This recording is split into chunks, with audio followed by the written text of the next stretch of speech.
show. We're going to take this segment to kind of review something that we've seen recently that we thought you guys might be interested in. This week, it's Powerless, the new sitcom on NBC. Set in the DC universe, this new series follows the adventures of Emily Locke, played by Vanessa Hudgens, as Director of Research and Development at Wayne Security, a subsidiary of Wayne Enterprises. It's also based in the fictional American metropolis of Charm City, and the company specializes in products for ordinary humans who are poised to be victims of the battles between superheroes and supervillains. What superheroes associate with Charm City? None. It's the Crimson Fox in the show, but I know. I mean, it's not a city from the comics. I feel like I've heard it before, though. I mean, I can do a quick. Well, no, Charm City is Baltimore, but I didn't know if literally Charm City was a comic. I don't believe it's from DC Comics. I believe it was I believe it was created just for the show. Yeah, okay. Yeah. This article confirms it was created just for the show. Okay. So, there's a lot of other stuff from the comics, though, for sure. But Anne-Marie, what do you think about it? Okay, so this was a show that I didn't really want to watch, but I'm kind of glad that I did. Most shows that I watch these days are really, really serious and not so bright and fun, which I don't know when I sort of stopped watching the bright and fun things. So it was a perfect change of pace for my weekly TV regimen. I am now curious to see how long it will take them all to realize that they are actually working for Batman, like season 2, season 3, next week. I don't really know.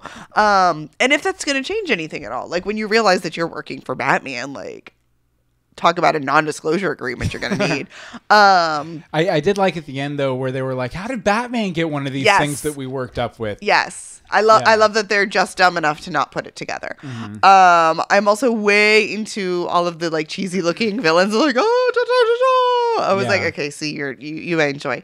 And the hero that we are both completely convinced actually works as Mr. Wayne, not Bruce, but the other Wayne, his assistant. Yeah. I'm entertained by that one.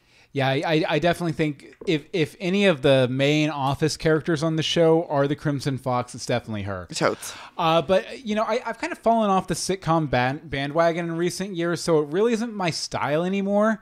But the one word I can use to describe this series is journey. No, I'm kidding. Potential.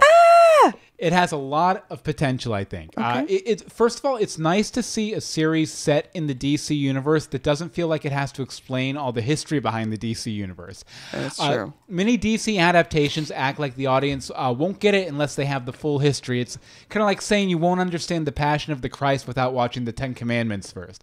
It's like there's a lot of stuff that's happened in this universe. You don't have to know every story to appreciate a story on its own. Okay. Yeah. Now, the comic timing between all the characters left a little bit to be desired, I thought. But considering they completely reworked the premise and reshot a bunch of scenes, that really isn't surprising. That's going to affect the time. Timing's a very delicate balance, and when you rewrite 3/4 of the episode and do a bunch of reshoots, you're going to get that. The characters are just there in a lot of ways, and I also found Van Wayne, played by Alan Tudyk, pretty annoying. I did too. I didn't like. I mean, I know that's what they were going for, but I really didn't like him. It wasn't he's just annoying. He was, this guy's annoying, make him go away. Super annoying. Annoying. But if nothing else, I expect Danny Pudi's character to be a favorite because he's sort of he's one of these guys who worship at the feet of Apple's design aesthetic and everything. It has to be minimalistic and this. And he's very much like a design head, and I think that's the type of character that's very ripe for parody. And I think Danny Pudi's. I loved him on Community, so I mean he's a great guy to do it. See, this is what makes me nervous. Is I didn't like Community. I never got into Parks and Rec. I feel like. Am I going to still like this? But I will say, if nothing else, the title sequence for the show is amazing.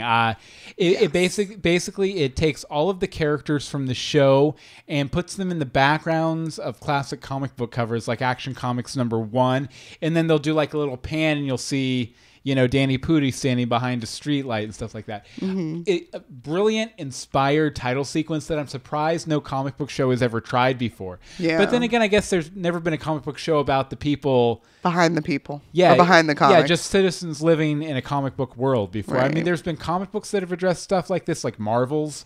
That's what it was about. And there's like Damage Control. There was a DC book that was about an insurance company. Or no, they were the crew that would come in and clean up after supervillain battles. Nice. It's a concept that's been played around a lot in the comics. First time ever seeing it in another medium, though. But I also really enjoyed the cameos in the show. First of all, Adam West is the narrator. Now, it's hard to say, but it seemed like the narrator might be Bruce Wayne himself based on what he was saying, because it kind of sounded like from the perspective of Bruce Wayne the narration did. So if nothing else, it was nice to hear his voice, but it would be really cool to get him to reprise the role of Bruce Wayne one last time. But how's he going to do that if the dude's still out fighting crime? I mean, it could be like a Dark Knight Returns era Bruce Wayne, an older Bruce Wayne. That could be fun. Or if not, maybe they could do like a CG youngerize him like they did with people in a Star Wars movie that I realized if I said that's a spoiler, so I won't say it. But just make them. They did it with Robert Downey Jr. in Civil War. I think they made it. They basically took because they have so much footage of him in the 80s. They took that footage and composited it onto him and made it look like Robert Downey Jr.'s from the 80s was in Civil War. So, maybe for sweeps or a season finale or something, they could make Adam West look like younger Adam West. Also, Mark McClure appeared as Emily's father in just a little flashback sequence. He played Jimmy Olsen. And there it is. In the old Superman movies, and he also played Marty's brother in Back to the Future. He gets a small cameo. It's obviously taken, I think, from a longer scene from the original pilot. But I'm hopeful that he'll at least get, one episode. Dad comes to visit in the future, which is a very sitcom-y thing to do. Yeah. Okay, over in the chat room, let's see here. Monica says that she liked the bit of Community she did watch. Or sorry, that's Angel. And Monica said that she hasn't watched it, but Alan Tudyk, she really likes him. Alan Tudyk?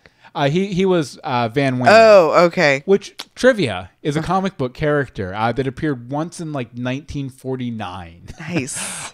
So let's see. Okay, so as we often do, it's time for the arbitrary scale.